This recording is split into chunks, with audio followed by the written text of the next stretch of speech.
Chapter 1126. Darah emas memercik ke segala arah, memenuhi seluruh medan perang dengan kecemerlangan. Ini adalah keturunan Kaisar Emas, dan di dalamnya ada gumpalan darah Kaisar kuno yang memiliki kekuatan ilahi yang tak terlukiskan. Mati. Orang bijak agung yang mulia dari ras kuno, yang berada di peringkat puncak dan mampu memandang rendah seluruh bintang kuno, sekarang dikepalkan sampai mati oleh telapak tangan seseorang. Dia berubah menjadi tumpukan lumpur dan tulang-tulang yang hancur, dan hanya darah emas yang mengalir. Hal seperti ini benar-benar terjadi. Beberapa tetua klan tua kehilangan kata-kata, penuh keterkejutan. Mereka tidak bisa menghentikannya tepat waktu, mereka juga tidak punya cara untuk menghentikannya. Sage Agung Emas telah jatuh. Sebuah gelombang besar menyapu seluruh bintang kuno itu. Satu-satunya Sage Agung Gua Emas telah menjadi bagian dari masa lalu, dengan mudah dibunuh oleh seseorang. Hal ini membuat semua klan kekaisaran gemetar ketakutan. Gai Zhouyu terlalu kuat. Jika itu adalah pertarungan yang adil, Sage Agung Emas jauh lebih rendah. Dia sama sekali bukan lawannya dan hanya bisa dibunuh seperti bayi melawan raksasa. Itu menghancurkan bumi. Orang bisa membayangkan bahwa badai besar telah dimulai. Ini adalah peristiwa besar yang akan dicatat dalam sejarah kultivasi, dan efeknya akan sangat luas. Akankah ras kuno memulai perang dengan ras manusia? Tidak ada yang tahu. Kun Zhou sudah mati, dan Raja Emas juga sudah mati. Ini adalah kerugian yang tak terukur, bencana besar. Di medan perang di luar kerajaan, seorang tetua klan tua berkata dengan getir. Di tanah terlantar timur, semua orang terguncang. Mereka dengan jelas melihat pemandangan ini melalui mata formasi kuno. Kultivasi makhluk tertinggi manusia sangat dalam dan tak tertandingi. Ini benar-benar tak tertandingi. Terlalu menakutkan. Teknik Gai Zhouyu sangat mendalam dan benar-benar tak tertandingi. Bahkan Sage Agung tidak bisa menahan satu pukulan pun darinya dan dengan mudah dilenyapkan. Dengan membalikkan tangan, dia bisa memanggil awan dan memanggil hujan. Dengan mengangkat tangannya, dia membunuh Sage Agung Emas dengan satu kepalan tangan. Bahkan orang suci kuno yang paling luar biasa pun akan merasa takut. Dengan metode dan kekuatan seperti itu, siapa yang berani menggertak Gai Zhouyu yang sudah tua? Kekuatan makhluk tertinggi tidak lebih lemah dari masa lalu.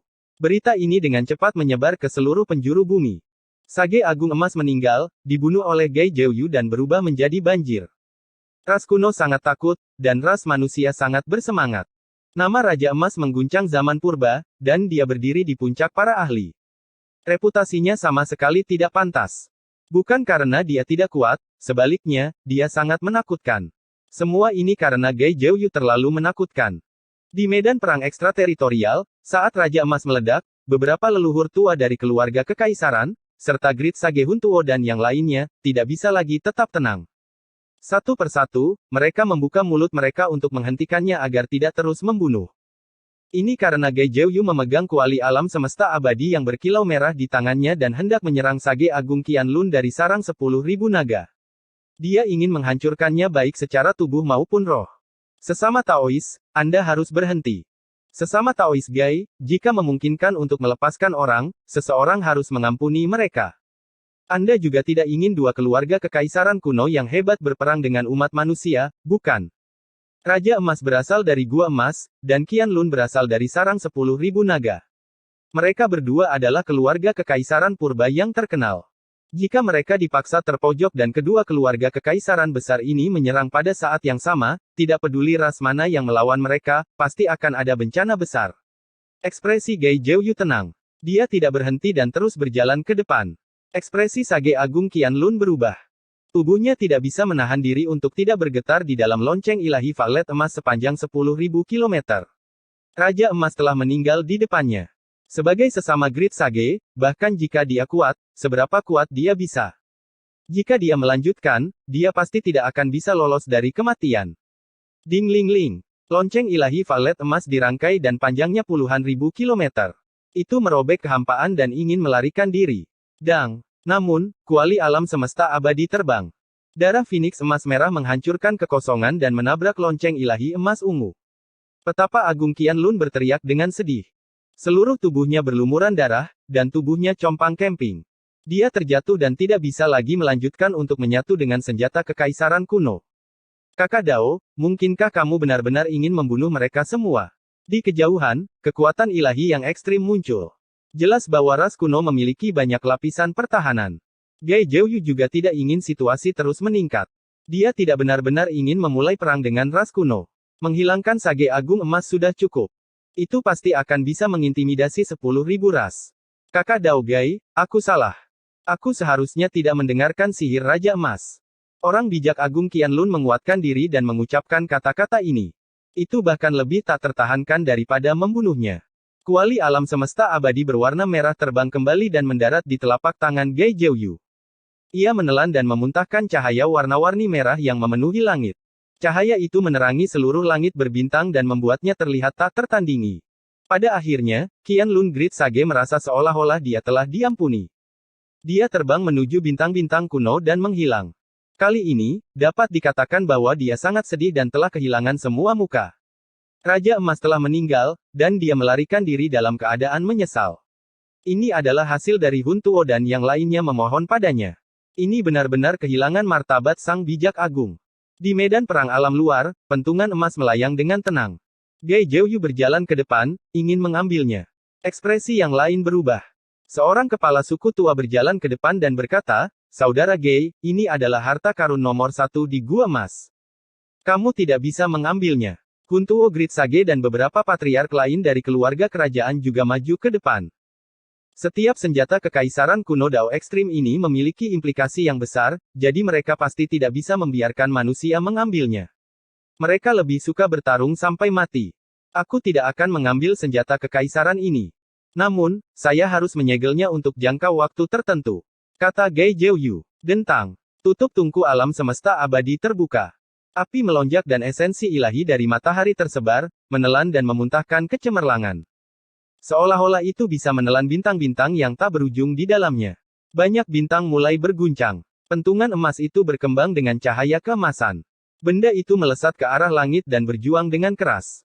Namun, ini terlalu pasif. Tungku alam semesta abadi telah dihidupkan kembali dengan bantuan makhluk tertinggi umat manusia. Ia menelan pentungan emas. Weng. Senjata kekaisaran kuno yang ekstrim memasuki tungku ilahi. Ia ingin meronta, tapi dengan sebuah dentang, tutup tungku itu jatuh dan menyegelnya di dalam. Beberapa patriark tercengang. Mereka ingin menghentikannya, tapi sudah terlambat. Gai Jiuyu, apa maksudnya ini?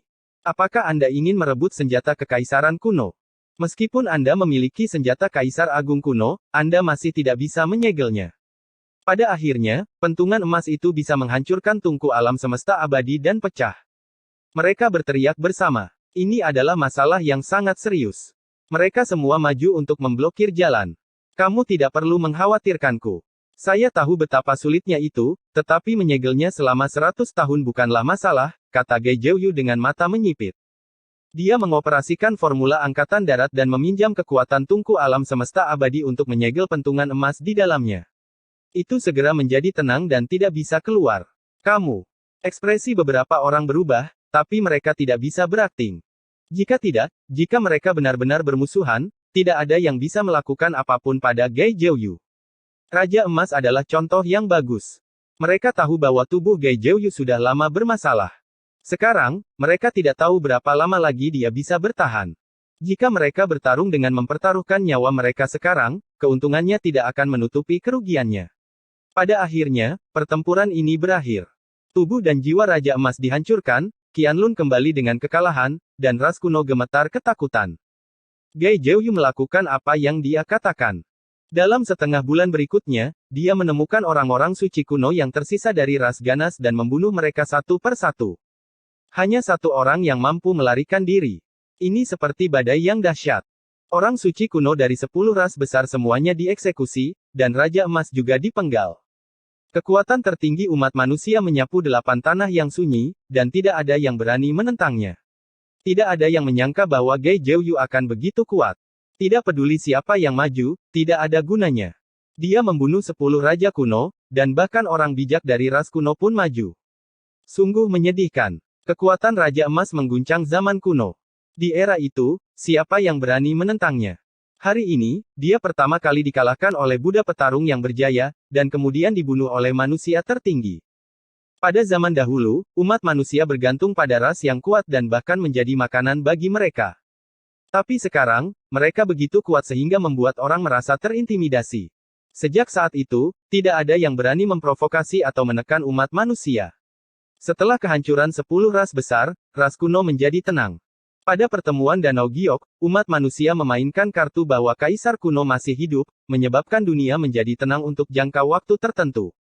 Kertas tidak dapat membungkus api, dan pada akhirnya, itu tidak berguna. Semua anggota ras kuno sedang menunggu, terutama Sage Agung. Mereka semua meramal, ingin tahu berapa lama Gai Jiuyu bisa hidup.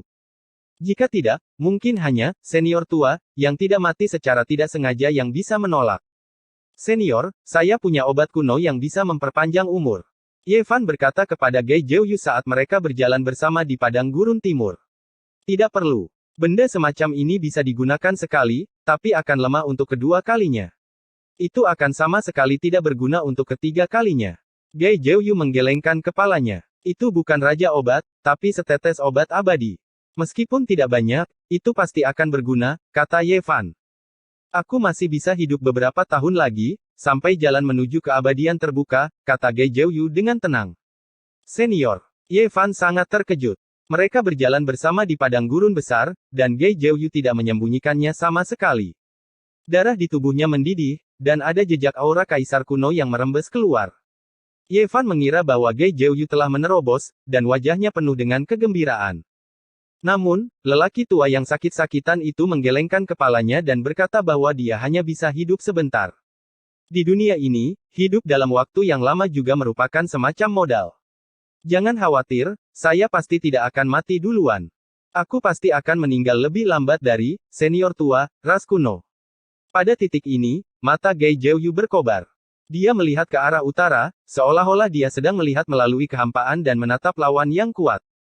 Ye Fan mengeluarkan semua ramuan ginseng leluhur yang dia peroleh dari bumi, dan kemudian dia memasukkan beberapa tetes obat abadi yang diberikan Kaisar Hitam ke tangannya. Aku harus segera berangkat. Tidak diketahui kapan jalan menuju keabadian akan terbuka, tapi mungkin akan segera tiba. Sekarang Ye Fan ingin bergegas menuju alam luar, Gai Jiuyu sangat mendukung. Ini karena begitu jalan menuju keabadian terbuka, planet kuno ini pasti akan mengalami kekacauan. Akan ada pertempuran besar antara orang-orang suci, dan itu akan menjadi tanah yang celaka. Untuk memasuki jalan menuju keabadian, tidak ada yang tahu berapa banyak pahlawan yang akan dikubur. Saya harap Anda berhasil di jalan menuju keabadian. Jika Anda kembali lebih awal, Anda mungkin masih bisa bertemu dengan saya sebelum saya meninggal, kata Gai Jiuyu. Pada akhirnya, Ye Fan tiba di kediaman prajurit luar biasa di dataran tengah. Dia akan sekali lagi melangkah ke jalan kuno menuju alam luar, hanya untuk menjadi lebih kuat dan menahan badai di masa depan. Kembalilah hidup-hidup. Li Tian, Li Heishui, Kaisar Hitam, dan Pangeran Suci mengantarnya pergi dan menyaksikannya melangkah ke altar. Ye Fan menoleh ke belakang, berdiri di atas altar 5 warna, dan berkata dalam hati, selamat tinggal, ini tidak akan sampai ribuan tahun. Saya percaya bahwa saya pasti akan berjalan ke ujung jalan, menyelesaikan ujian paling kuat dalam sejarah, dan hidup untuk bertemu kalian semua lagi. Swoosh! Altar 5 warna terbuka, dan simbol 8 trigram berkedip-kedip, membuka pintu berbintang. Ye Fan melangkah masuk ke dalamnya, dan dengan lambaian tangannya yang terakhir, dia menghilang. Chapter 1127 Jalan Menuju Surga. Gerbang berbintang tertutup dan Ye Fan menghilang dari dunia ini.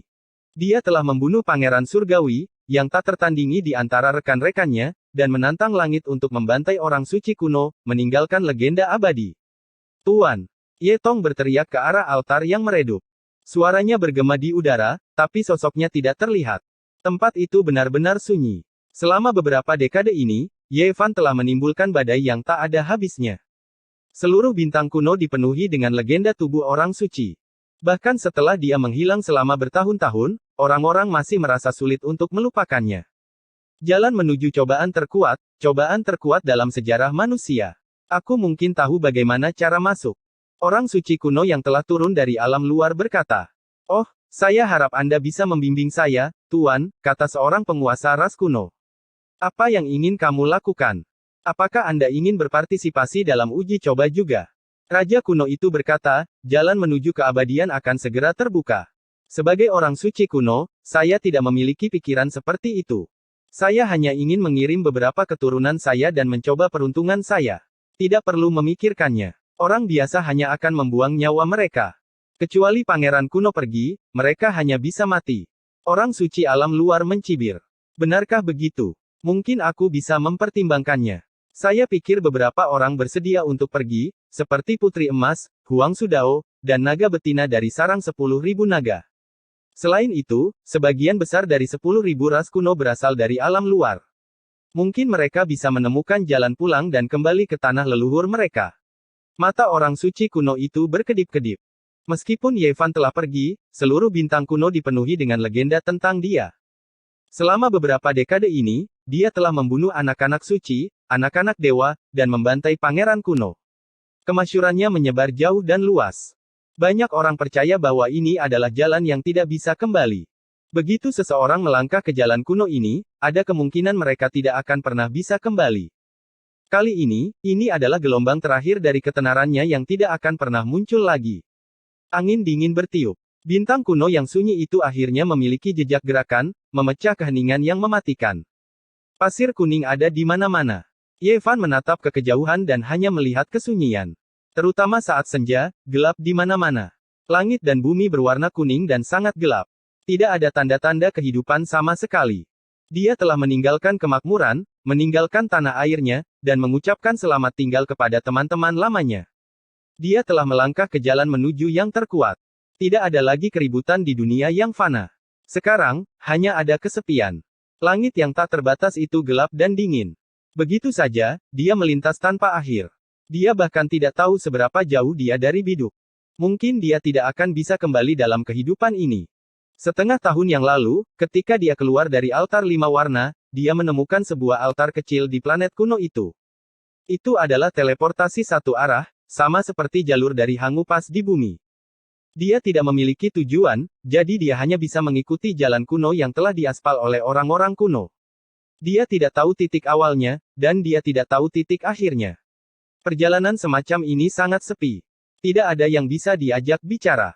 Jauh dari kesia-siaan dunia, seseorang hanya bisa berkultivasi dalam kesendirian.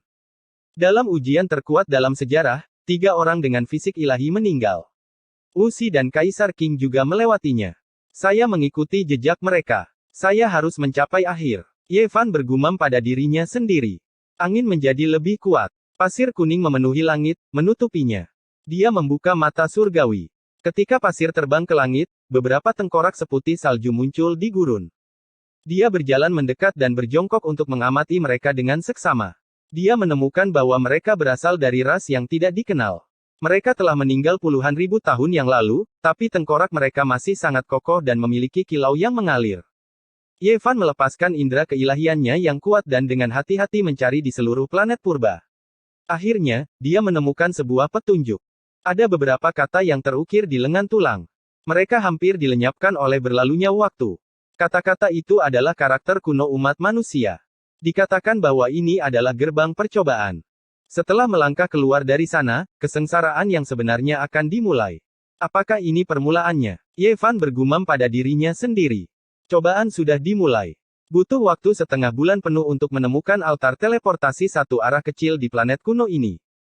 Beberapa tulang belulang putih itu adalah milik para leluhur yang telah kehilangan nyawa mereka karena tidak dapat menemukan jalan surgawi. Mereka telah kehabisan tenaga dan mati di sini. Bas. Dengan kilatan cahaya, dia melangkah ke jalan ujian yang sebenarnya. Dia bergumam pada dirinya sendiri di lorong yang hampa, aku menantikan jalan di depan.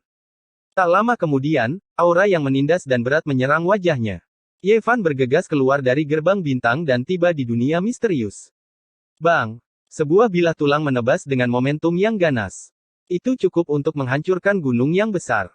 Saat Ye Fan meninggalkan gerbang bintang, dia menghadapi serangan. Ye Fan menjentikkan jarinya dan menghancurkan bilah tulang di tempat. Dia kemudian mengayunkan kaki kanannya dan menyapunya. Kerangka seputih salju di depannya runtuh. Itu tidak bisa menahan kekuatan dari tubuh orang suci. Dunia macam apa ini? Apakah ini tempat uji coba terkuat dalam sejarah? Ye Fan melihat ke depan dan tidak bisa menahan cemberut. Ada aura kematian di mana-mana. Tidak ada cahaya, tapi juga tidak terlalu gelap. Lingkungan sekitar terlihat gelap dengan kabut hitam yang masih tersisa. Seolah-olah dia telah tiba di negeri kematian. Awan tebal yang pekat menekan langit seperti gunung, menutupi setiap jengkal ruang dan sepenuhnya menutupi dunia ini. Tidak ada cahaya matahari, cahaya bulan, atau bintang. Ini adalah dunia hitam dan putih tanpa cahaya yang menyilaukan. Rasanya seperti malam yang paling gelap. Tulang-tulang di tanah bertumpuk hingga kedalaman yang tidak diketahui, dan ada bubuk tulang di mana-mana. Berapa banyak orang yang telah mati untuk menciptakan pemandangan yang begitu menakutkan? Ye Fan tidak tahu. Dia tidak bisa melihat satu pun makhluk yang memiliki daging dan darah.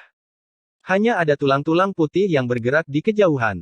Api hantu berkedip-kedip di tengkorak mereka, membuat mereka terlihat suram dan iblis. Di dunia seperti apa aku tiba? Dia berjalan sangat jauh, tetapi tanahnya masih dipenuhi dengan tulang-tulang putih. Sulit untuk melihat ujungnya. Pada akhirnya, dia menerobos langit dan terbang di atas banyak gunung dan sungai, tetapi yang dia lihat hanyalah hamparan putih yang luas. Ye Fan tidak bisa menahan diri untuk tidak menggigil. Ini terlalu menakutkan. Bahkan jika ini adalah bintang purba yang memiliki kehidupan, seharusnya tidak ada begitu banyak rangka setelah hancur total. Bagaimana mereka terbentuk? Hong! Tiba-tiba, seberkas cahaya gelap melesat, menghancurkan kubah langit ini. Seolah-olah lautan yang meretas. Ini adalah tombak kuno berwarna hitam yang mengandung sedikit kekuatan ilahi yang abadi. Ye Fan terkejut. Dia dengan cepat menyingkir. Di kejauhan, sesosok hitam berdiri di atas gunung tulang. Itu meraung ke arah langit, suaranya berbeda dari tulang-tulang putih lainnya. Suaranya memekakkan telinga. Di sekelilingnya, banyak makhluk tulang putih berlutut bersama, bersujud menyembah. Mereka semua gemetar ketakutan, ditekan oleh kekuatan lautan kesadarannya hingga tidak bisa bergerak sedikit pun. Hidup adalah keajaiban terbesar di dunia. Tidak dapat dipahami, tidak dapat dipastikan, penuh dengan misteri. Makhluk yang seluruh tubuhnya berwarna hitam pekat, tulang-tulangnya seperti batu giok hitam menatap Ye Fan, penuh dengan permusuhan. Makhluk itu melesat ke langit, tombak kuno di tangannya menyodorkan lagi. Dang! Ye Fan menyerang, menghancurkan tombak kuno itu. Kemudian, dengan suara kapa, lehernya terpelintir, dan kepalanya diangkat dengan cara yang bersih dan efisien. Raja! Di sekelilingnya, di tanah tak bertepi dari tulang-tulang putih, semua makhluk berlutut, semuanya gemetar. Mereka mengeluarkan suara-suara ilahi ke arahnya, dengan keras memanggilnya Raja. Dunia misterius ini, negeri penuh cobaan ini, saya ingin melihat dengan jelas. Ye Fan menyapu pandangannya ke sekeliling, melihat roh-roh tulang yang bersujud menyembah. Suasana hatinya tenang. Dia turun ke gunung tulang, mengeluarkan api hantu dari dalam tengkorak hitam, dan mulai mengamatinya dengan hati-hati. Untaian demi untaian benang terjalin, membentuk api hantu, yang meloncat-loncat. Lebih tepatnya, itu bukanlah api, melainkan jejak kehidupan, sebuah rantai keteraturan. Hal ini membuat pikiran Ye Fan bergetar. Dia membuka tianmunya untuk mengamati, dan setiap helai api menjadi hukum keteraturan ilahi, muncul di matanya. Ini adalah misteri kehidupan yang mendalam yang rusak. Dia sangat tersentuh. Dia segera duduk bersila di atas gunung tulang putih, tidak bergerak sepanjang hari dan malam. Apakah ini diciptakan oleh seseorang, atau terbentuk secara alami? Rantai tatanan ilahi terjalin, dan domainnya menyebar, berubah menjadi bola api hantu, berubah menjadi tubuh yang hidup. Apakah ini proses kelahiran makhluk hidup? Siapa yang mengendalikan semua ini?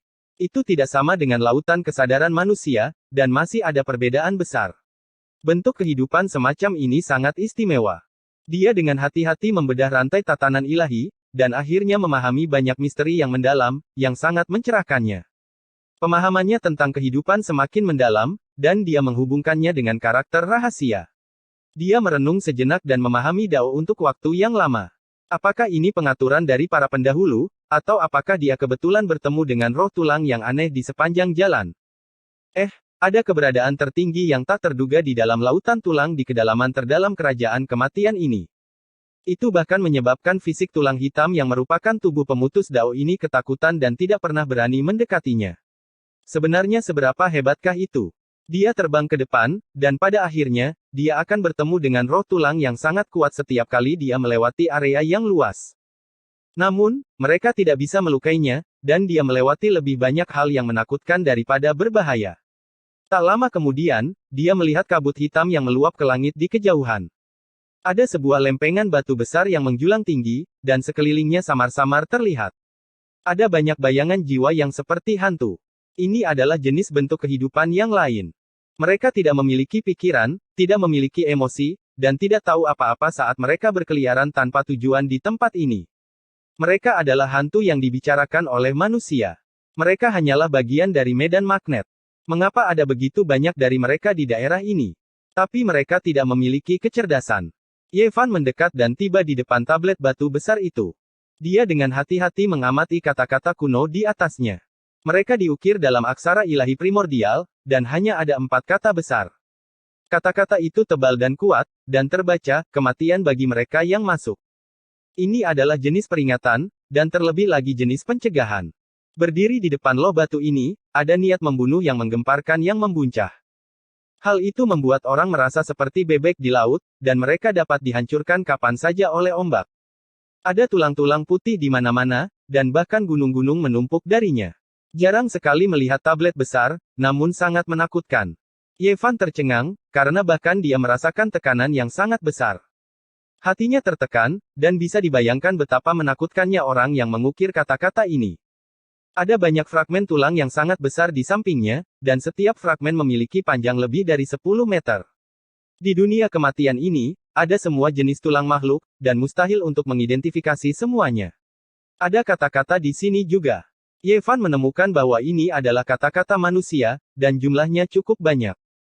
Mereka ditulis sebagai peringatan, memberi tahu mereka yang berjalan di jalur pelatihan paling kuat dalam sejarah bahwa mereka harus berhati-hati dan tidak memasuki tempat ini. Ada bahaya besar, dan ini adalah sesuatu yang telah dipelajari oleh para leluhur melalui pelajaran berdarah mereka. Weng! Tiba-tiba, seberkas cahaya abadi melesat melintasi langit di kejauhan. Cahaya itu menyilaukan, suci, dan tanpa celah. Cahaya itu mengoyak awan gelap dan tersebar ke bumi yang luas. Aoho! Banyak roh tulang meraung ke segala arah, dan mereka semua ketakutan. Di bawah cahaya abadi, makhluk tulang putih yang tak terhitung jumlahnya berubah menjadi bubuk halus, dan mereka benar-benar dimurnikan. Apa itu? Ye Fan terkejut. Roar. N. Chapter 1128 God Mineral. Cahaya berkilau dan gemerlap mengalir turun seperti esensi air, berhamburan ke bawah. Makhluk-makhluk kerangka putih berteriak dengan menyedihkan satu demi satu. Api hantu dalam tengkorak mereka padam, berubah menjadi gumpalan asap. Sementara itu, tulang-tulang mereka meledak satu demi satu, berubah menjadi bubuk putih. Apa ini? Aura itu menguntungkan dan suci, mampu memurnikan dunia ini. Ye Fan terkejut. Di sampingnya, hantu-hantu tanpa tulang itu seperti es dan salju, dengan cepat mencair, berubah menjadi awan asap dan menghilang. Di kedalaman tanah terlarang, raungan menjadi semakin menakutkan, melepaskan rentetan demi rentetan cahaya hitam. Seolah-olah matahari hitam sedang terbit, melepaskan untaian demi untaian cahaya iblis. Sangat kuat. Ye Fan mundur, melarikan diri beberapa ribu li dalam satu langkah. Itu karena dia merasakan aura berbahaya, menutupi langit dan menutupi bumi saat mendekat. Jika dia tidak mundur, dia akan menjadi seperti perahu kecil di lautan yang mengamuk, terbalik kapan saja. Kakak. Suara-suara terdengar tanpa henti, dunia ini menjadi tidak stabil. Bahkan setelah mundur beberapa ribu li, gunung-gunung tulang itu runtuh satu demi satu. Tulang-tulang putih di tanah bahkan lebih lagi berubah menjadi debu, berubah menjadi bubuk tulang seputih salju. Kekuatan tingkat suci. Ekspresi Ye Fan berubah. Dia tidak pernah menyangka akan bertemu dengan makhluk tingkat dewa kuno dalam pertempuran pertamanya di tempat latihan. Bisa dibayangkan betapa menakutkannya jalan di depan. Bumi yang besar ditutupi dengan tulang-tulang layu yang tak berujung seperti salju putih bersih, hamparan tak terbatas tanpa akhir yang terlihat, membentang sampai ke tempat langit dan bumi bersinggungan. Sementara itu, tepat di ujungnya, matahari hitam perlahan-lahan muncul dari lautan tulang-tulang putih. Ukurannya sangat besar, menutupi langit. Untaian cahaya hitam yang tak berujung terjalin menjadi rantai keteraturan ilahi yang hitam, menembus kehampaan. Matahari hitam tingkat suci kuno. Ye Fan membuka tianmunya, dengan hati-hati mengukurnya, berharap untuk melihat sumbernya. Matahari hitam ini sebanding dengan gunung besar hitam, menahan cahaya abadi yang cemerlang di langit. Keduanya tidak cocok, berbenturan secara alami. Cahaya melesat dengan kacau, hukum alam terjalin, terus-menerus menghancurkan satu sama lain. Yang satu penuh dengan vitalitas, yang lainnya memiliki kekuatan penghancur. Weng! Cahaya yang lebih abadi tersebar, merobek-robek awan gelap, menerangi dunia yang gelap ini, tidak lagi suram seperti sebelumnya. Ledakan keras terdengar. Gunung-gunung tulang yang tak terhitung jumlahnya runtuh, pecahan tulang beterbangan ke segala arah. Makhluk-makhluk kerangka putih melolong dalam kesedihan, meronta-ronta, bergegas ke segala arah. Kalian menanam apa yang disebut benih survei di kerajaan kematianku dan melakukan eksperimen kalian, namun kalian terus membantai rakyatku. Kalian semua harus mati. Bas. Sebuah bilah tulang putih, secemerlang cahaya bulan, naik dari matahari hitam ke arah langit dan menghantam cahaya suci yang misterius. Boom! Awan gelap terkoyak. Hamparan tanda ilahi Dao yang besar turun. Hukum alam penyusup itu sangat kuat, penuh dengan kekuatan suci. Mereka terus-menerus bertabrakan dengan pedang tulang itu. Sage kuno. Ye Fan yakin bahwa kedua belah pihak adalah orang suci kuno dengan cara yang luar biasa. Dia senang bahwa dia telah melarikan diri cukup jauh, atau dia akan menjadi abu. Ini adalah dunia yang berbahaya. Tidak heran para pendahulu tidak pernah kembali. Sejak era Desolate sampai sekarang, hanya 3-5 orang yang kembali hidup-hidup. Sisanya, termasuk tubuh dewa, semuanya telah mati di luar alam ini. Ekspresinya sangat serius.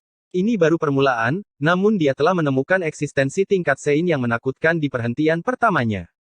Bisa dibayangkan betapa berbahaya dan menakutkan cobaan yang akan datang. Ada bentuk kehidupan yang kuat di dalam matahari hitam ini. Untaian cahaya hitam menjulur keluar dari celah seperti tentakel, terus-menerus bertabrakan dengan cahaya surgawi di langit. Aura mematikan melonjak. Matahari hitam terpecah menjadi beberapa bagian, dan seekor binatang purba yang misterius bergegas keluar dari dalam. Lebih tepatnya, itu adalah makhluk bertulang putih yang menghasilkan daging dan darah. Itu tampak sangat luar biasa. Di punggungnya terdapat taji tulang yang melesat ke langit. Taji itu seputih salju dan tajam, dan dengan sedikit goyangan, taji itu bisa membelah alam semesta. Setiap tombak itu memiliki panjang beberapa ratus zang. Ini adalah binatang surgawi dari luar alam ini yang belum pernah terlihat sebelumnya. Binatang ini sangat besar dan kuat, dengan tubuh harimau dan macan tutul, sisik buaya, dan tanduk rusa dewa. Ia bahkan memiliki cakar besi seperti elang, dan memiliki ekor kalajengking yang mengait ke langit. Selain taji tulang di punggungnya yang seputih salju dan berkilau, cukup tajam untuk membelah langit, bagian tubuhnya yang lain bagaikan batu giok ungu, berkilau dan cemerlang. Ia tampak sangat agung, dan kemegahan suci menyelimuti tubuhnya. Kelahiran kembali dari kematian. Ye Fan kewalahan. Dia merasakan aura kematian yang kuat. Hanya dengan gerakan santai dari binatang surgawi ini, aura mematikan yang menakutkan akan keluar dari tubuhnya, mengguncang segalanya sampai dia hampir runtuh. Hong! Petir yang sangat besar menyambar dengan energi yang kacau, menghantam binatang surgawi ini. Ada puluhan ribu tanda Dao tingkat suci, dan ingin memurnikan dunia ini menjadi tempat yang penuh vitalitas. Cahaya abadi yang tersebar belum lama ini berasal dari kereta perang kuno ini. Sinar cahaya tersebar ke bawah, memenuhi dunia kematian. Siapa yang ada di kereta perang ini? Ye Fan terkejut. Setelah berjalan di jalur cobaan terkuat, dia akhirnya melihat beberapa makhluk, tetapi semuanya sangat aneh. Ini adalah pertempuran antara para orang suci, dan dia tidak berani mendekat. Aoho! Binatang surgawi meraung dan bertarung dengan keberadaan di kereta perang, menyebabkan seluruh dunia kematian bergetar. Awan kelam terkoyak, dan semua jenis cahaya turun. Kamu hanya meminjam kereta perang. Kamu telah melanggar negaraku lagi dan lagi. Kali ini, aku tidak akan membiarkanmu lolos. Tuan negeri kematian, aku tidak ingin menyinggung perasaanmu. Benih yang saya sebar adalah untuk mencari jenis mineral yang kita butuhkan. Jika Anda mengizinkan saya akan segera pergi setelah mengumpulkannya, dan saya tidak akan pernah kembali. Riak kehendak ilahi datang dari kereta perang. Ye Fan terkejut. Dia mengukur kereta perang besar itu dan merasakan semacam keagungan. Betapa berharganya benda yang ingin dikumpulkan oleh orang suci kuno itu. Bagaimana saya bisa membiarkan Anda mencuri materi ilahi milik negara kematian saya? Berhentilah bermimpi. Kehendak ilahi dari binatang surgawi ini seperti guncangan medan bintang, luas dan tak terbatas. Mineral ini tidak berguna bagimu, tapi aku bisa menukarnya denganmu. Aku akan memberimu jumlah mayat yang tak terukur dan aura mematikan sehingga kamu bisa menerobos di masa depan. Riak datang dari kereta perang. Ye Fan merasa itu aneh. Menambang mineral. Dia memikirkan kerajaan abadi. Untuk memurnikan cairan evolusi yang paling kuat, orang-orang di sana akan melakukan perjalanan melalui bintang-bintang. Memurnikan cairan ilahi adalah tujuan tertinggi banyak orang. Namun, kereta perang ini terlihat sangat berbeda dari piring terbang. Mungkinkah itu juga merupakan produk dari kombinasi teknologi dan Dao yang hebat? Tidak perlu. Binatang surgawi itu menolak. Lusinan paku tulang putih di punggungnya semuanya melesat ke langit, berubah menjadi tombak tulang putih. Mereka menembus kosmos dan bergegas menuju kereta perang besar. Pada saat yang sama, ia menerkam. Tanduknya melepaskan cahaya ilahi 5 warna, mengubah langit menjadi lubang hitam. Tubuh Yevan berkedip-kedip, berubah menjadi aurora, memasuki kedalaman lautan tulang putih. Dia menemukan makam besar satu demi satu, semuanya dibangun dari potongan-potongan tulang. Sebenarnya ada tidak kurang dari 10 makam, dan di dalam setiap makam tulang putih terdapat sekumpulan tulang-tulang yang patah. Itu menakutkan, dan aura mematikan menyelimuti udara. Ini ditinggalkan oleh para master negara kematian sebelumnya setelah mereka meninggal.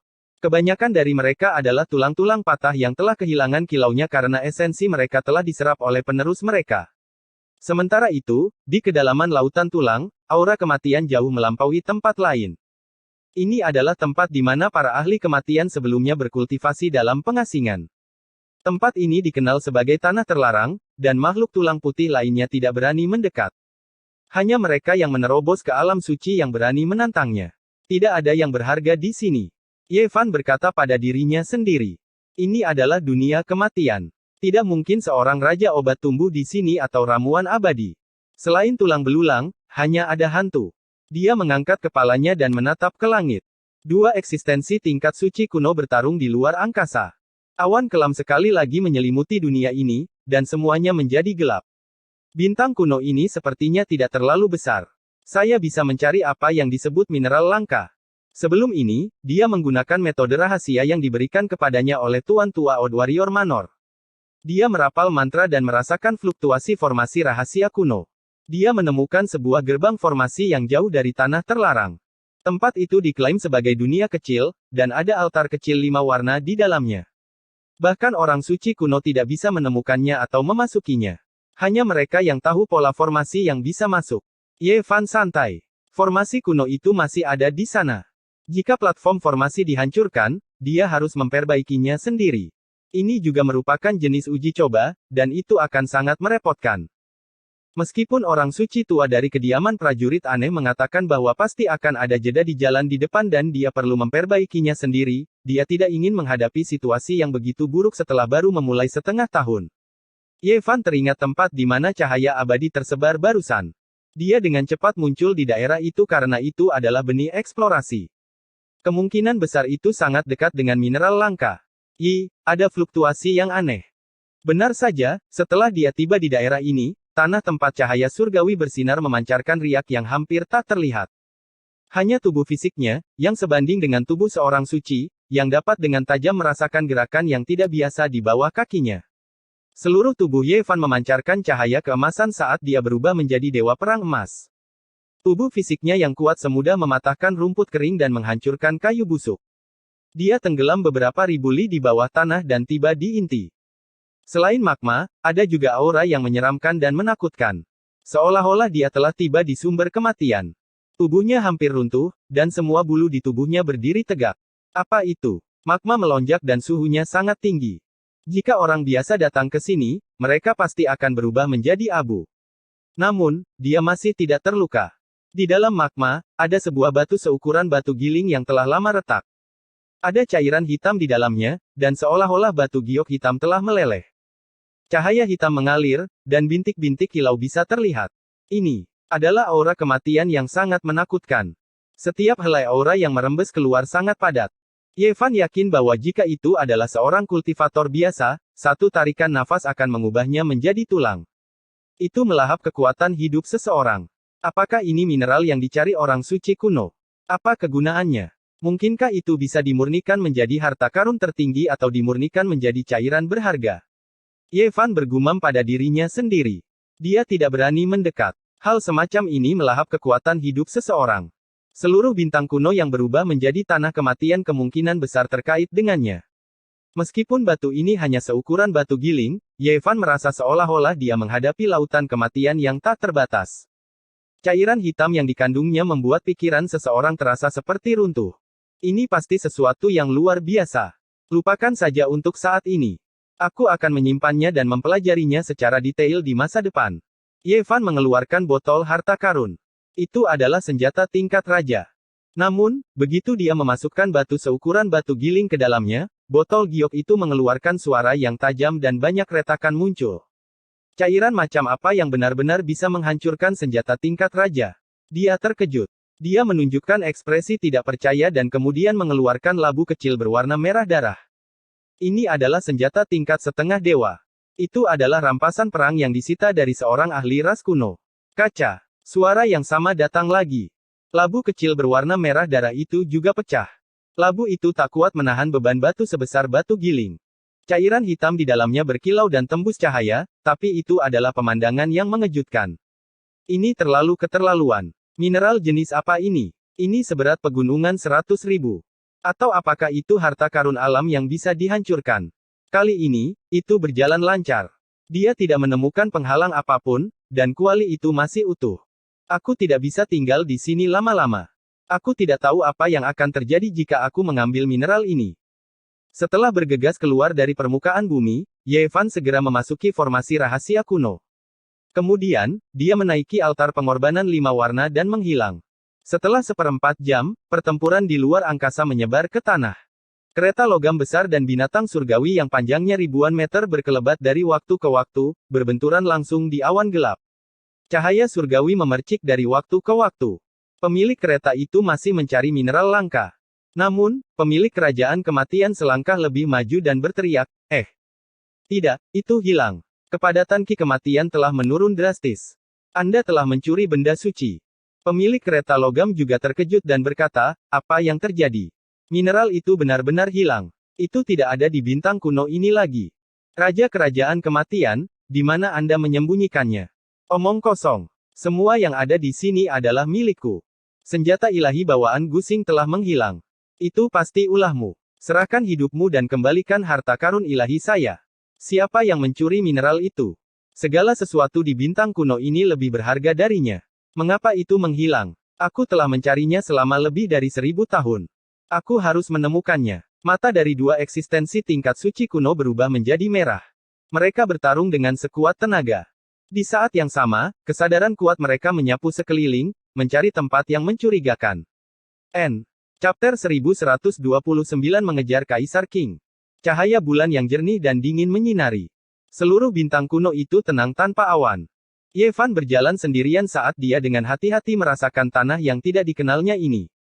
Setelah berjalan keluar dari altar pengorbanan 5 warna, dia tiba di sebuah bintang purba yang tidak dikenal. Permukaannya kering dan keras, dan suhunya dingin. Ini adalah tanah yang sangat dingin. Tidak ada tanaman, tidak ada sumber air, dan langit dipenuhi dengan bintang-bintang. Malam itu sunyi, dan tanah itu sangat luas dan kosong. Hanya ada kabut yang menyelimuti pegunungan. Apakah benar-benar sulit untuk menemukan bintang purba yang benar-benar memiliki kehidupan? Yevan telah keluar selama lebih dari setengah tahun, dan satu-satunya tempat dia melihat kehidupan adalah tanah tulang putih. Bahkan tidak ada tulang di galaksi lain, dan tidak ada yang berhubungan dengan kehidupan. Tempat ini tandus, dan tanahnya sekeras batu. Dia berjalan lebih dari 1000 li tanpa menemukan apapun, tetapi dia tidak terburu-buru untuk melanjutkan. Bintang demi bintang dihubungkan oleh jalan kuno. Apa yang dicari oleh orang-orang kuno? Itu jelas bukan tempat pelatihan yang diatur khusus untuk generasi selanjutnya. Mungkin karena mereka menemukan semua jenis cobaan yang digunakan oleh generasi selanjutnya. Mungkinkah masih ada orang bijak kuno yang bertarung di garis depan? Yevan memikirkan banyak hal. Jalan yang dibuka oleh nenek moyang kuno pasti penuh dengan bahaya. Mungkin pertempuran selalu terjadi, dan mereka hanyalah keturunan yang tinggal di wilayah yang aman. Tiba-tiba, ekspresinya menjadi lesu. Setelah berjalan beberapa ratus li, di bawah sinar bulan yang jernih dan dingin, dia melihat sesosok tubuh. Sosok itu sangat layu, dan sedang berjalan-jalan. Ada seseorang di sana. Yevan mengungkapkan ekspresi aneh. Baru saja, dia telah menggunakan indera ilahi untuk memindai kejauhan, tetapi dia tidak melihat apapun. Sekarang, dia benar-benar melihat bentuk kehidupan. Jaraknya sangat jauh. Orang itu berada di ujung cakrawala. Dia tinggi dan ramping seperti hantu saat dia berjalan dengan tidak tergesa-gesa. Siapa orang ini? Yevan dalam keadaan waspada. Tidak peduli bagaimana dia melihatnya, ini adalah bintang yang mati. Udaranya tipis, dan dipenuhi dengan gas beracun. Tidak ada tanaman atau vitalitas. Pada saat ini, makhluk humanoid tiba-tiba muncul. Hal itu tentu saja mengejutkannya, dan dia ingin melihat apa yang sedang terjadi. Siapa tahu, dia mungkin menemukan sesuatu yang tidak terduga. Ketika Ye Fan membuka Celestial Eye-nya, dia terkejut menemukan bahwa itu bukanlah manusia, melainkan makhluk yang tertutup bulu merah. Makhluk itu berjalan perlahan, kepala tertunduk. Mereka semua telah memasuki domain bintang, jadi seharusnya tidak ada hubungannya dengan faksi guru Tao Yuan. Dia dengan hati-hati mengikuti di belakang dan bergerak maju. Auman. Tiba-tiba, sebuah raungan terdengar. Bulu merah di tubuh makhluk humanoid kurus itu berdiri tegak. Ia mengangkat kepalanya ke langit dan melolong ke arah bulan. Ini adalah pemandangan yang sangat menakutkan. Keheningan yang mematikan dari bintang yang layu itu segera hancur. Gunung-gunung bergoyang dan semua jenis bebatuan gunung berjatuhan. Ini adalah makhluk pemutus dao, dan itu sangat kuat. Makhluk itu sangat marah, dan hanya setelah sekian lama ia menjadi tenang dan memasuki pegunungan. Di ujung pegunungan, ada sebuah lubang hitam besar yang mengarah langsung ke bawah tanah. Kabut menyembur dari sana, menyebabkan orang-orang merasa terintimidasi. Orang biasa tidak akan berani masuk ke sini dan pasti akan berbalik dan kembali. Namun, Ye Fan tidak berhenti sampai di situ. Dia ingin menemukan beberapa petunjuk. Mungkin makhluk ini pernah melihat Ji Hao Yue, Pang Bo, Ji Ziyue, dan Bodhisattva Barat. Lubang ini sangat dalam dan mengarah langsung ke bawah tanah. Tidak lama setelah masuk, dia merasakan gelombang energi kehidupan. Pada saat ini, Ye Fan tahu bahwa bintang purba ini tidak sepenuhnya tanpa kehidupan. Semuanya ada di bawah tanah, membentuk sebuah dunia kecil tersendiri. Setelah turun ribuan meter, lava muncul dan melonjak. Banyak makhluk mirip manusia berada di bawah tanah. Mereka sebenarnya bisa meminum lava dan menyerap energi. Nama ini segera muncul di benaknya. Makhluk itu sudah lama punah di biduk, dan dia tidak ingin melihatnya di sini. Ia hidup di bawah tanah dan bisa bertahan selama ada sumber api. Ini adalah jenis makhluk humanoid yang kuat. Tubuh mereka tidak bisa dipecahkan dan tahan terhadap pedang dan tombak. Mereka adalah ras yang sangat menakutkan, dan ada beberapa harta karun spiritual di habitat mereka. Siapa itu? Begitu Ye Fan masuk, teriakan keras terdengar. Secara alami, itu adalah fluktuasi rasa ilahi yang menyapu seperti air pasang. Setengah suci. Ada keberadaan setengah orang suci di gua kuno ini. Ye Fan samar-samar merasakannya saat dia masuk. Sekarang setelah dikonfirmasi, dia merasa lebih nyaman. Manusia, itu manusia lagi. Betapa bencinya. Monyet Dewa Api yang sedang berjalan di permukaan barusan berteriak. Itu adalah sosok yang seperti komandan. Aku melewati bintang kuno ini dan tidak ingin bermusuhan denganmu. Saya hanya ingin mengajukan beberapa pertanyaan, kata Ye Fan. Sekelompok monyet Dewa Api menerkam. Mereka semua berteriak dengan jahat. Tubuh mereka ditutupi bulu merah lebat, dan mereka tidak menginginkan apapun selain membunuhnya segera. Ye Fan mengerutkan kening. Dia telah mengalami musibah yang tidak layak dan harus melindungi orang lain. Dia tidak punya pilihan selain menjelaskan. Meskipun itu bukan kamu, kamu berasal dari ras yang sama. Jika aku tidak membunuhmu, aku tidak akan bisa memadamkan kebencian di hatiku. Raung monyet tua yang kuat itu. Pertempuran tidak bisa dihindari, tapi sayang sekali mereka bertemu dengan Ye Fan. Bahkan sekelompok monyet Dewa Api yang tidak bisa dipecahkan pun tidak cukup. Mereka semua terguncang hingga mereka memuntahkan darah dan tubuh mereka retak. Ye Fan memasuki gua kuno mereka dan mencari dengan hati-hati. Dia membuka guci-guci batu itu satu per satu. Seketika itu juga, bau alkohol membumbung tinggi ke langit dan hampir membuatnya mabuk. Anggur ilahi. Dia meminum satu guci tanpa menahan diri. Seluruh tubuhnya seperti terbakar saat energi esensi meluap ke segala arah. Itu sangat bermanfaat untuk kultivasi. Kalian sekumpulan monyet, kalian semua bertarung dengan taruhan nyawa dengan mata merah. Mengapa kalian semua berbaring sekarang? Ye Fan menyimpan anggur suci monyet ke dalam artefak magisnya sendiri. Ini benar-benar jenis anggur yang bagus. Mata kelompok monyet Dewa Api semuanya merah. Mereka mengira bahwa mereka telah bertemu dengan perampok lain. Hati mereka dipenuhi dengan kebencian yang luar biasa. Mereka semua meraung dan memelototinya. Ye Fan tersenyum dan mengumpulkan puluhan guci anggur dewa. Kemudian, dia melemparkan setumpuk besar sumber ilahi. Energi esensi meluap ke segala arah dan menerangi seluruh gua kuno. Saya tahu anggur ini luar biasa dan mungkin sangat berguna untuk kultivasi Anda. Aku tidak akan mengambilnya secara gratis. Saya akan menukarnya dengan kalian dengan nilai yang sama. Kelompok monyet Dewa Api sangat terkejut. Mereka saling memandang dan berhenti mengaum. Aku ingin tahu apakah kalian pernah melihat orang-orang ini sebelumnya. Dia mengeluarkan potret Ji Ziyue, Pang Bo, dan yang lainnya untuk memastikan apakah mereka sedang dalam perjalanan. Ya, kami semua pernah lewat beberapa tahun yang lalu. Ya, kami semua pernah lewat beberapa tahun yang lalu. Setelah mendapatkan jawaban yang pasti, Yevan menghela nafas panjang dan berkata, kalian sudah berada di sini selama bertahun-tahun. Apakah nenek moyang kalian pernah melihat orang yang spesial? Monyet Dewa Api memikirkan beberapa legenda nenek moyang mereka. Karena mereka terisolasi dari dunia, mereka tidak memiliki banyak kesempatan untuk melihat ras lain. Oleh karena itu, mereka memiliki kesan yang mendalam terhadap orang-orang ini. Hati Yevan bergetar. Orang-orang terkuat dalam sejarah biduk memang pernah ada di sini. Tak perlu dikatakan lagi, Wuxi dikenal di seluruh dunia. Adapun Wan Qing, dia pasti mengacu pada Azure Tear. Kali ini, alasan mengapa kita mendapat masalah dan harta tertinggi kita, batu Dewa Api, dirampok terkait dengan Wan Qing itu. Monyet tua setengah bijak melihat bahwa Yevan telah memberi mereka begitu banyak sumber ilahi, yang akan sangat bermanfaat bagi kultivasi generasi muda. Ia menjadi tenang dan mengajukan beberapa pertanyaan dengan serius. Apa? Terkait dengan Azure Tear? Apa yang terjadi? Hati Yevan bergetar. Dia merasa kemungkinan besar ada rahasia besar. Setelah era zaman kuno yang sunyi, dunia berubah drastis. Azure Tear adalah satu-satunya orang yang membuktikan daunnya. Dia disebut Tirk abadi oleh ras iblis karena dia berjalan di jalur cobaan terkuat. Karena alasan ini, Yevan tidak punya pilihan selain memperhatikan.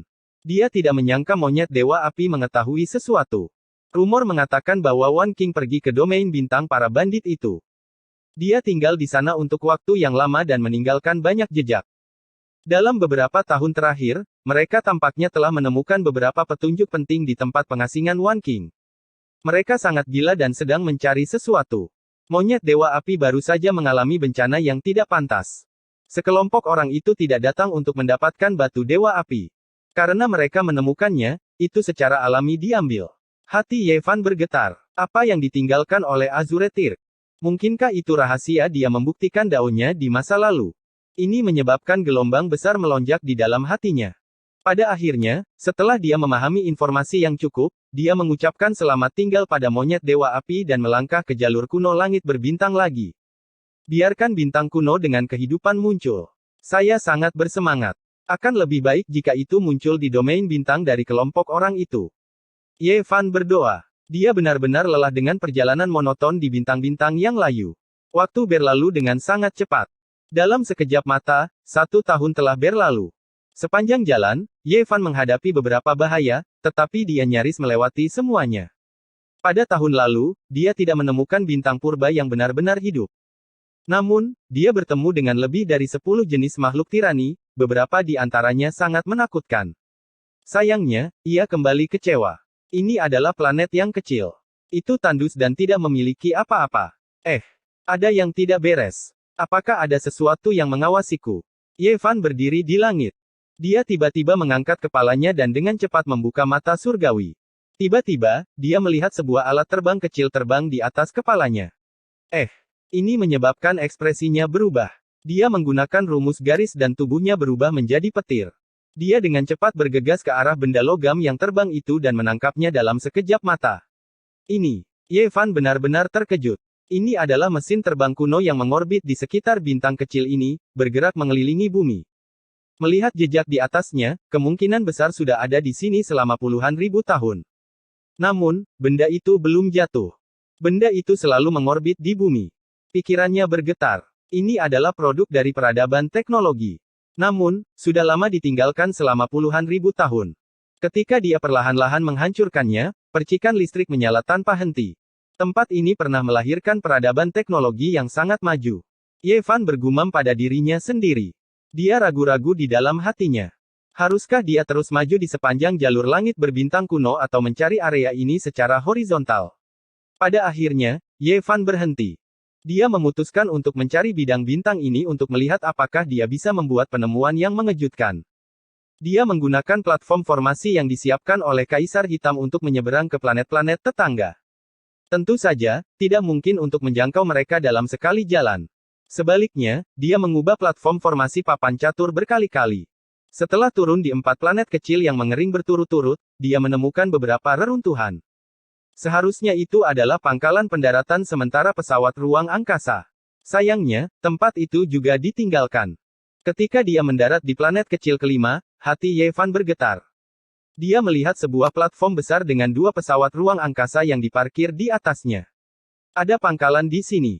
Meskipun telah ditinggalkan selama bertahun-tahun, dapat dilihat bahwa seseorang baru-baru ini menggunakannya kembali. Ada fluktuasi kehidupan yang sangat kuat. Seseorang ada di sini. Ye Fan dengan cepat menyelinap mendekat.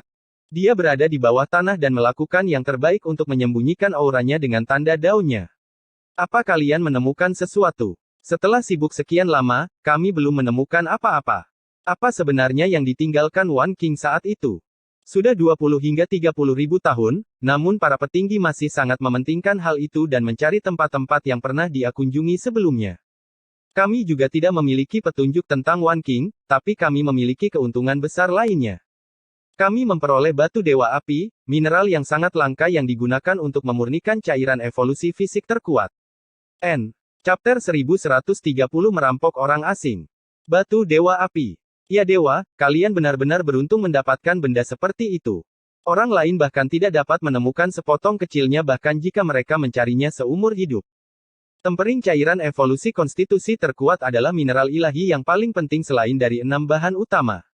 Kalian benar-benar menemukannya. Ini benar-benar keberuntungan yang menantang surga.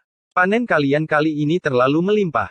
Dikatakan bahwa selain barang-barang yang ditinggalkan oleh Wan King, semua yang ada di perjalanan ini adalah milik kalian masing-masing.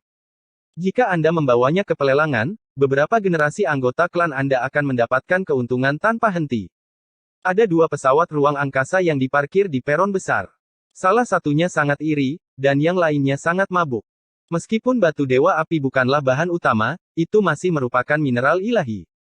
Sebagai bahan pembantu, itu masih tak ternilai harganya. Jika kekuatan besar mengetahuinya, mereka pasti akan mematahkan kepala mereka untuk menawarnya. Ye Fan kagum.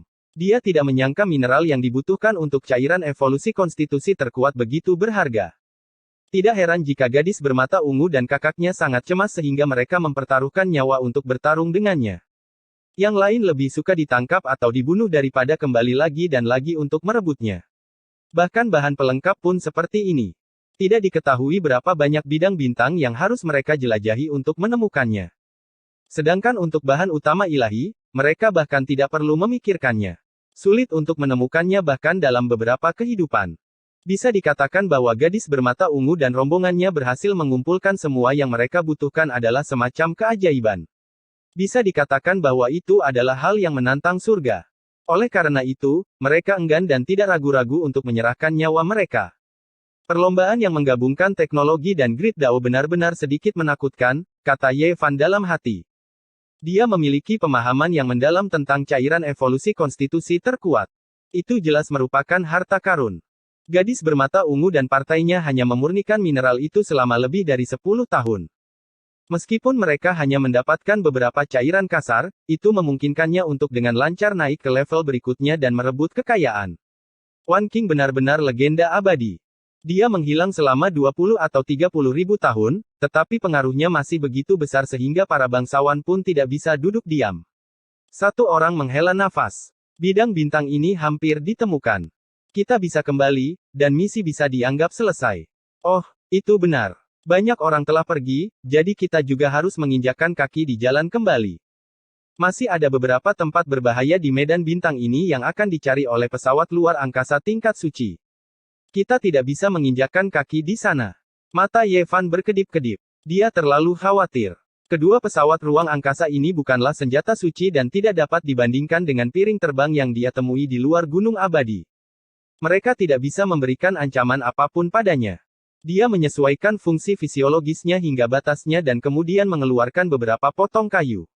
Itu adalah cabang-cabang dari pohon pencerahan. Kaisar Hitam telah mengukir pola formasi penipu surga di atasnya dan bahkan bisa menipu kesengsaraan surgawi. Ketika gerbang bintang kuno dibuka, Ye Fan terkejut. Semua jenis cahaya mengalir di dalam gerbang melingkar, seolah-olah itu adalah simpul di mana ruang dan waktu berpotongan, mengarah ke tempat yang tidak diketahui.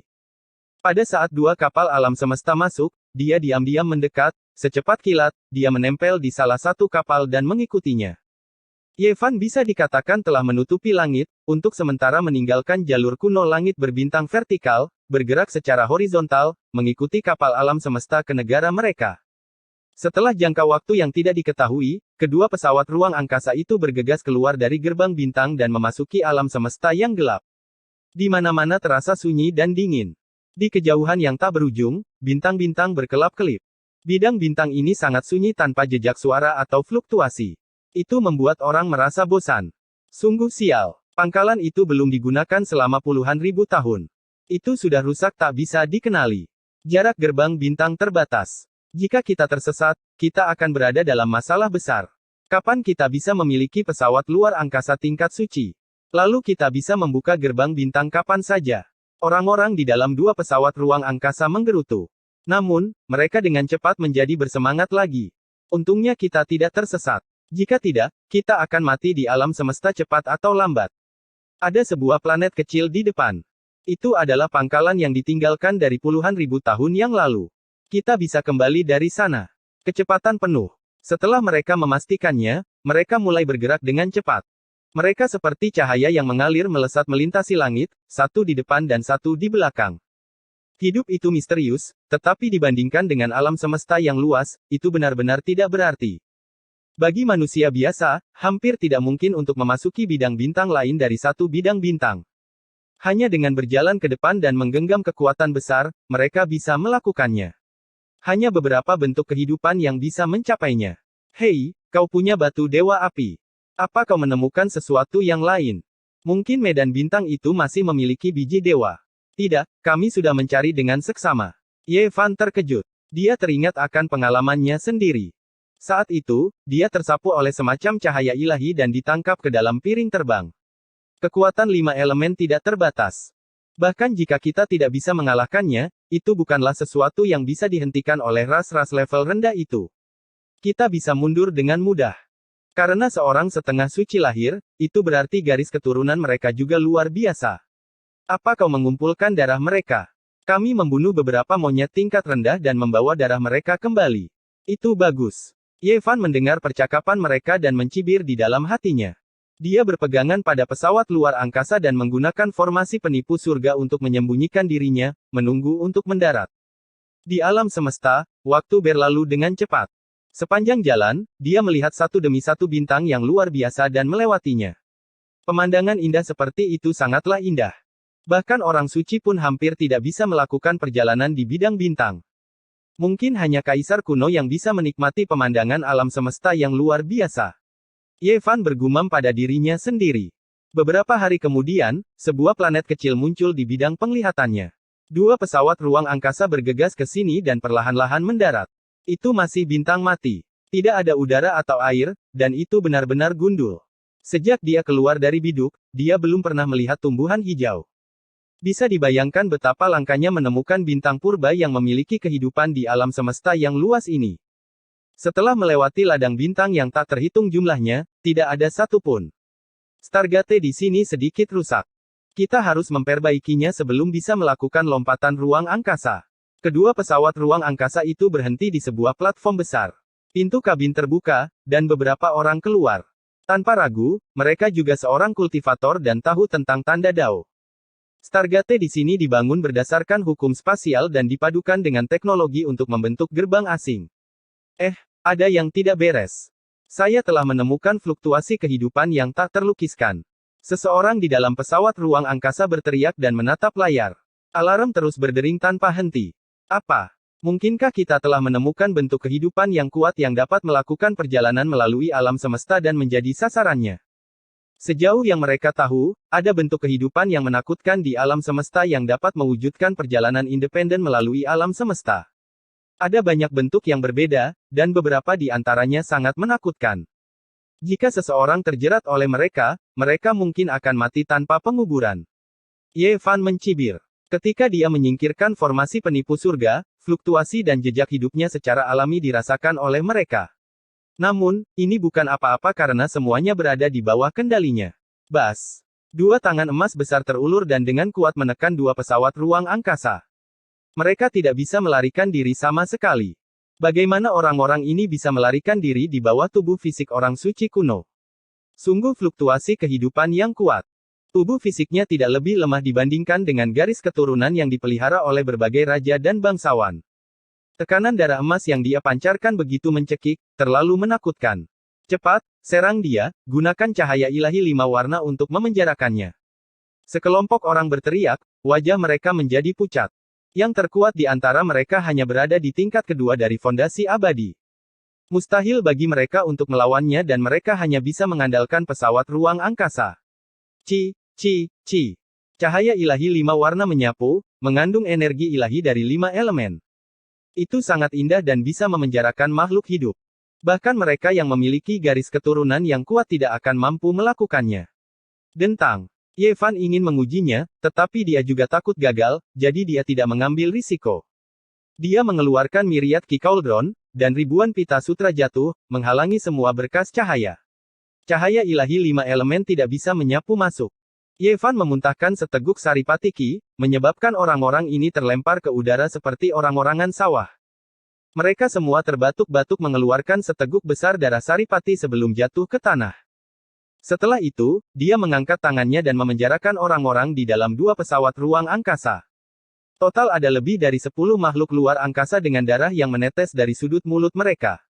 Mereka semua memiliki ekspresi ketakutan di wajah mereka. Ini adalah perampokan. Kalian semua makhluk luar angkasa adalah tawanan saya. Jongkok di tanah dan pegang kepala kalian. Jangan bergerak sembarangan. Ye Fan berbicara sambil tersenyum di wajahnya. Kamu, siapa kamu? Dari wilayah bintang mana kamu berasal? Seseorang bertanya dengan suara gemetar. Apakah Anda tahu bahwa kami berasal dari kerajaan abadi? Jika Anda menyinggung perasaan kami, apa konsekuensinya? Ada juga orang yang pantang menyerah dan mengancam. Ye Fan hanya melakukan satu tindakan sebagai tanggapan. Dia menendang mereka dan berkata, sebagai tawanan, kalian harus memiliki kesadaran diri. Kalian semua, diamlah. Jawab apapun yang saya tanyakan. Jika tidak, saya akan membuat kalian tutup mulut selamanya. Kalian berenam, pergi dan perbaiki Stargate. Ye Fan menunjuk 6 orang. Ke-6 orang yang telah ditunjuk berdiri dengan ekspresi tenang. Mereka berjalan menuju Stargate dan membangun platform bintang di sana. Stargate diaktifkan, dan berbagai pola tampak hidup saat mereka menyala satu per satu. Tiba-tiba, cahaya cemerlang melesat keluar dari Stargate dan menyinari Ye Fan. Cahaya tersebut mengeluarkan kekuatan yang sangat menakutkan untuk membunuhnya. Ini adalah kekuatan alam semesta yang telah mereka serap dari kehampaan. Ras rendahan, pergilah ke neraka. Serangkaian tangisan menyedihkan terdengar. 7 atau 8 dari makhluk luar angkasa berubah menjadi darah kental dan mati dengan kejam. Tidak ada satupun yang selamat. Mereka sudah mati. Ke-6 orang di pintu gerbang sangat terkejut. Masih terlalu dini untuk bahagia. Suara Ye Fan terdengar di samping mereka. Dia menggunakan rumus perjalanan untuk menghilang dalam sekejap, hanya menyisakan bayangan di posisi semula. Dia telah melampaui persepsi mereka dan sekarang berdiri dengan tenang di depan mereka. Kamu apa yang kamu? Ye Fan mengambil langkah maju, dan tulang orang yang memimpin patah dan uratnya patah oleh auranya yang kuat. Dia terlempar, tapi dia tidak kehilangan nyawanya. Jika Ye Fan ingin memasuki kerajaan abadi, dia membutuhkan bantuan orang-orang ini. Di ladang bintang yang makmur itu, ada beberapa jenis fisik terkuat. Menurut wanita bermata ungu itu, kerajaan abadi bahkan memiliki darah para dewa kuno yang tersegel di dalamnya. Selain itu, ada rahasia yang ditinggalkan oleh Kaisar King. Itu sepadan dengan waktunya untuk pergi ke sana. Setelah orang yang memimpin jatuh ke tanah, sebuah wadah jatuh dari tubuhnya. Tutup wadah itu terbuka dan memancarkan cahaya menyilaukan yang menembus langit. Sepotong batu ilahi berwarna merah terang, berkilau, dan seperti berlian muncul. Batu itu suci dan penuh keberuntungan, dan cahaya yang dipancarkannya menenggelamkan area tersebut.